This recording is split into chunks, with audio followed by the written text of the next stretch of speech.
Hello guys, এবার তাহলে দু পেঁয়াজা নিয়ে এসেছি, চিকেন দু পেঁয়াজা। ও হো হো, আহা,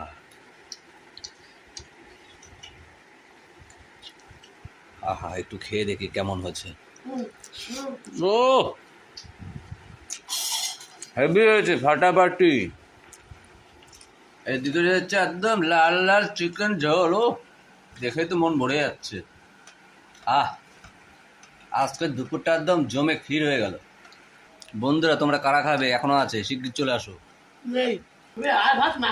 ও, এরকম রান্না হবে, এক থালা কেন দু থালা ভাত খাওয়া যাবে। ও হো হো, কেমন লাগে শোনা? হেভি। এখনো তো আম রয়েছে বাকি খাওয়া, তাই তো? হ্যালো গাইস, চলে এসেছি আজ দুপুরে খাওয়া নিয়ে তোমাদের বন্ধু। সঙ্গে থেকো। এদিকে রয়েছে চাল কুমড়ো ঘন্ট।